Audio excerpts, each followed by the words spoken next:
¿Es verdad que los libros infantiles están dirigidos exclusivamente a los niños? ¿Puede un relato de fantasía ayudarnos a comprender mejor una realidad? Encantada de saludarlos. Yo soy Carmen Arteaga y esta es mi biblioteca.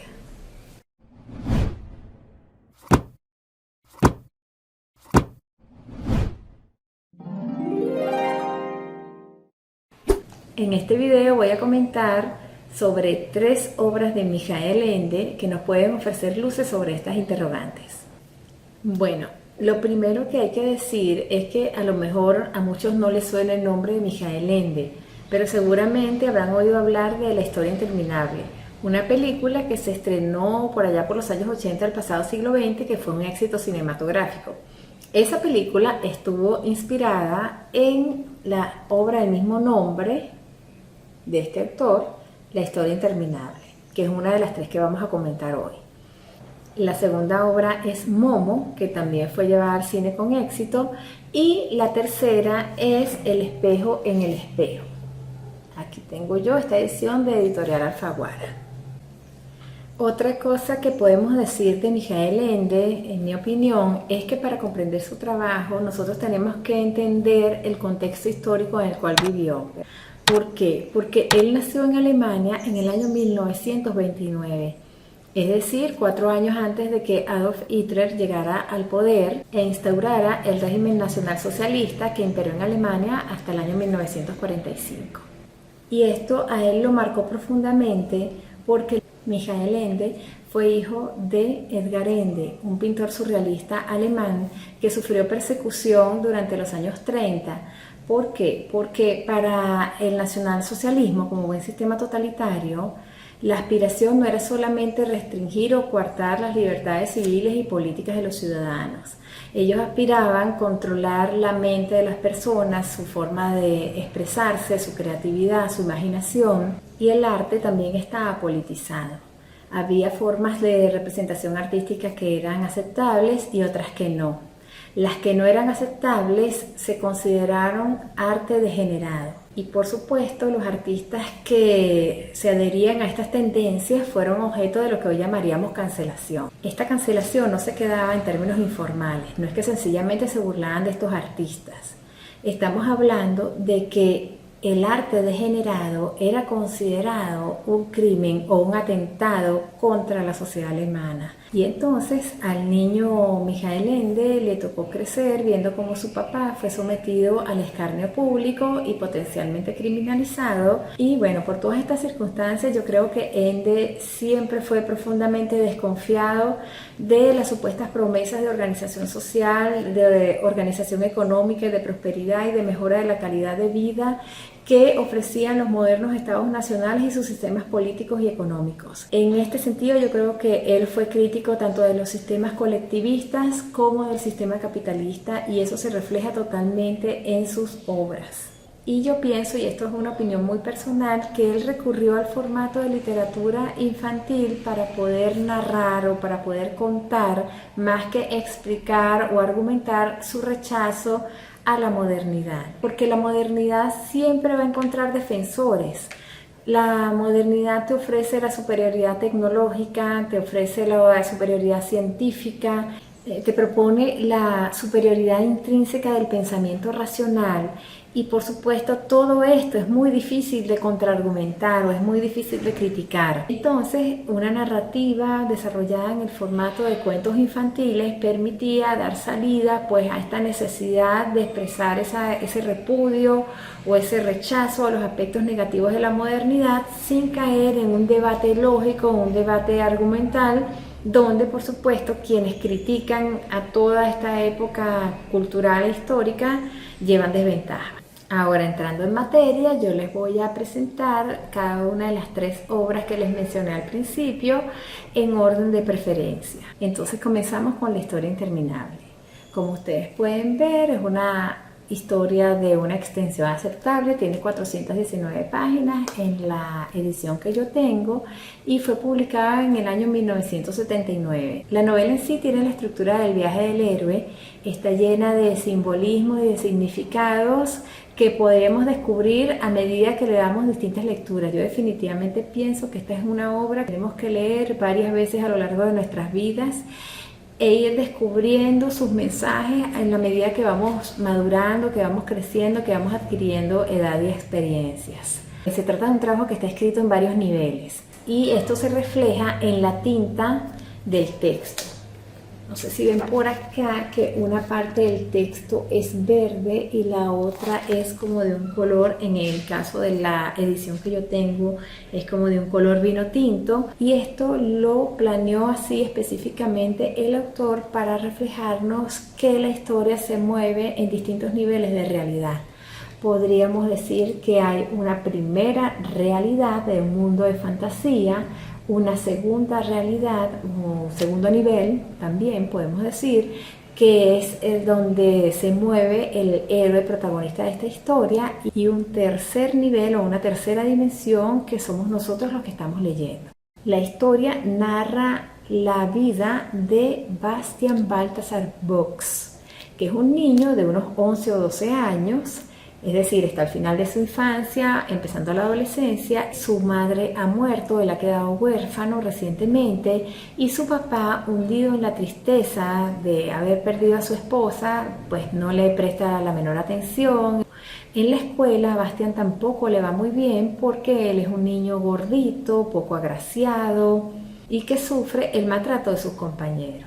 Además, Bastian tiene una característica en su personalidad, y es que tiene una tendencia a ser soñador, a hablar solo y a inventar historias, lo cual además lo hace ver como un niño raro. El llamado a la aventura de Bastian comienza, tal como es en la estructura del viaje del héroe, por un hecho aparentemente casual.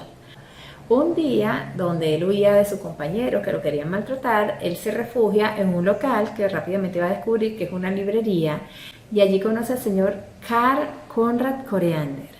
Y a Bastian le llama la atención un libro que el señor Coriander tiene entre las manos, al punto que en un descuido el señor Coriander, Bastian se roba el libro y se va de la tienda. Cuando él sale, pues toma conciencia de lo que ha hecho, se siente muy avergonzado y decide refugiarse en el ático del edificio de la escuela donde él estudiaba. La aventura comienza cuando Bastian empieza a leer el libro, y el libro narra una tragedia que está ocurriendo en fantasía, que es un mundo fantástico, como su nombre lo indica, poblado por seres de distinta naturaleza y que todos tienen en común la preocupación porque su mundo está siendo tragado por la nada. La razón de esta situación es que la emperatriz infantil que regía sobre fantasía se encuentra enferma. Los seres que se reúnen a analizar la situación llegan a la conclusión de que tienen que designar a un héroe que sea capaz de buscar la cura para el mal que aqueja a la emperatriz infantil. De esta forma designan a Atreyu.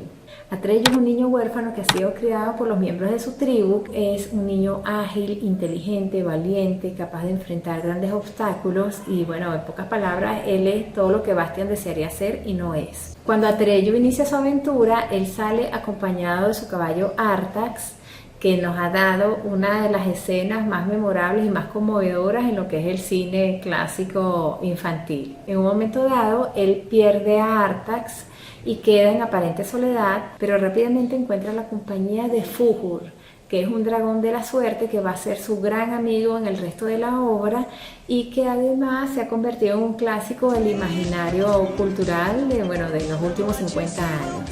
Junto con este dragón, con Fuhur, él continúa su aventura y a medida que él va avanzando, él va tomando conciencia de la existencia de Bastian y además se da cuenta que la intervención de Bastian es indispensable para encontrar la solución. En un momento crítico de la historia, Bastian, que también se está dando cuenta que su voluntad o su pensamiento influye en lo que está pasando en el libro, logra introducirse en fantasía, se une a Atreyu y encuentran el remedio a la enfermedad que tenía la emperatriz infantil. Aquí es realmente cuando comienza la historia, es decir, en la segunda parte de la obra.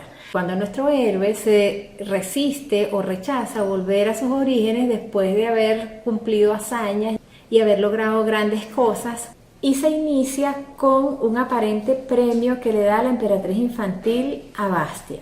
La emperatriz infantil, agradecida por haber sido curada por Bastian, le dice: haz lo que quieras. Es decir, Bastian, tú, después de haber atravesado un valle de lágrimas, eres el centro de fantasía. Y yo veo aquí una suerte de paralelismo con lo que es la historia del hombre en la visión de la modernidad. Porque en fantasía ahora Bastian es Dios. Pues obviamente él no quiere volver a ese mundo donde él era una persona común y corriente, ¿no? La segunda parte lo que aborda es justamente esa disyuntiva de Bastian de si regreso o no. Porque el quedarse en fantasía tiene el costo de olvidar sucesivamente quién es, olvidar sus orígenes, olvidar a sus seres queridos y en algún momento hasta olvidarse de sí mismo. Y bueno, mientras Bastian trata de resolver el dilema de si quedarse en fantasía o volver al mundo de los humanos, va viajando por todo este universo, va conociendo seres maravillosos, fantásticos e inolvidables. Y también él va creando nuevas situaciones y va transformando la naturaleza de muchos seres. Bueno, yo los invito a leer esta obra y a conocer cuál fue la decisión final de Bastian. Así que, bueno, no me queda más nada que decir, sino que la recomiendo ampliamente. La segunda obra, entonces, sería Momo. Momo fue publicada antes que La historia interminable. Salió en el año 1973. La historia en sí es relativamente sencilla. Un día en una ciudad aparece una niña pequeña que nadie sabe de dónde salió, ella no sabe quiénes son sus padres, ella aparece allí sola en el mundo y además está como en una especie de estado de indigencia. Ella se gana el cariño de los vecinos de la ciudad, le ofrecen adoptarla, llevarla a vivir con alguna de las familias, pero Momo se niega y prefiere quedarse viviendo en un anfiteatro que queda en las afueras de la ciudad. Y allí, bueno, los vecinos le acondicionan una especie de refugio para que ella tenga ciertas comodidades, para que esté protegida y se aseguran de que tenga alimentación y que tenga la compañía y la visita tanto de los niños como de los adultos. Momo, como les dije, es una niña que aparentemente no tiene nada. Ni siquiera la ropa que ella viste pareciera que es de ella. Pero ella tiene una cualidad. Y es que ella tiene una gran capacidad de escuchar a los demás. Entonces, por medio de ese sencillo acto de prestarle atención al otro, de vincularse con el otro, ella es capaz de inspirar a las personas a que saquen lo mejor de sí. Además, Momo se hace amigo de los niños de la localidad. Entonces, jugando con Momo, los niños aprenden que ellos no necesitan objetos, ellos no necesitan acumular posesiones para ser felices, que lo más importante es contar con la amistad, con la compañía y el afecto de sus seres queridos y de sus amigos. Aparte de la compañía y el cariño de todos los habitantes de la ciudad, Momo cuenta con la amistad de dos seres muy especiales, que son uno, Gigi, que es un muchacho muy imaginativo, que vive de contar historias y de narrar cuentos, y el otro es un ancianito que es Beppo, que es el barrendero, que es todo lo contrario de Gigi. Si Gigi era como hiperactivo, muy imaginativo, muy hablador, Beppo el barrendero es un anciano muy sereno, muy callado, muy analítico y muy paciente.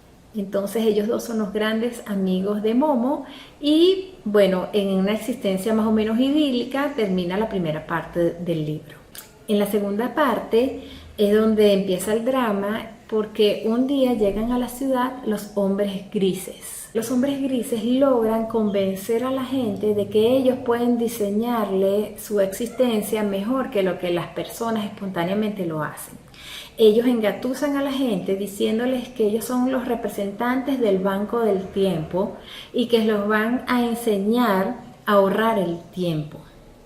Todos en algún momento caen bajo el engaño de los hombres grises, inclusive los dos grandes amigos de Momo. La única que es inmune a esta estrategia de estos seres malignos que llegaron a la ciudad es precisamente Momo. Al ser ella inmune, con la compañía de una tortuguita que se llama Casiopea, ella inicia toda una aventura para liberar a la ciudad de esta tiranía de los hombres grises. Es una historia bellísima, que yo la recomiendo ampliamente, al igual que La historia interminable, y me parece que es súper vigente para el día de hoy. Y ya entrando en la última parte de este video, tenemos El espejo en el espejo. Cuando yo leí esta obra, yo no sé por qué me imaginé que Ende la había escrito después de Momo y La historia interminable, y efectivamente así fue. Fue publicada en el año 1984 y esto es una teoría mía, pero yo pienso que Ende para este momento se sintió lo suficientemente seguro, lo suficientemente crecido para denunciar abiertamente lo que para él eran los vicios de la modernidad, las trampas del sistema capitalista y también del Estado burocrático, y lo refleja descarnadamente en esta obra. Es dura de leer, a mí me costó muchísimo leerla.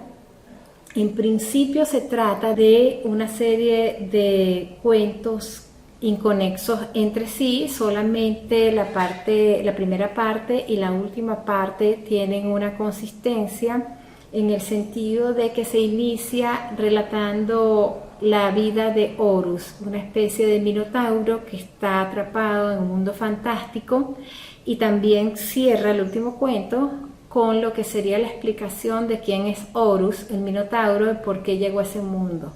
Entre el principio y el final hay una serie de cuentos que lo que tienen en común es un ambiente totalmente surrealista, despojado de racionalidad, pero que apela o denuncia la realidad. El hilo conductor entre los cuentos es que la mayoría son protagonizados por seres que están atrapados en un mundo de pesadilla, pero de una pesadilla burocrática o de una pesadilla capitalista de la cual no pueden salir. También denuncia el horror de los sistemas totalitarios, que son una especie de maquinaria que aplasta a los individuos y les quita hasta el último aliento. Los cuentos están llenos de seres desolados, confundidos, perdidos en el mundo, y bueno, nos transmiten un espíritu bastante triste, bastante pesimista, y bueno, tienen la calidad literaria de Ende, no se deja caer en ningún momento, y bueno, yo diría que leerlo es un reto. Si llegaron hasta aquí, espero que les haya gustado el video, que me regalen un like, eso ayuda a la promoción del canal y también del video, por supuesto, y también los invito a suscribirse a mi canal y a esperar a mis nuevas notificaciones. Muchas gracias y hasta luego.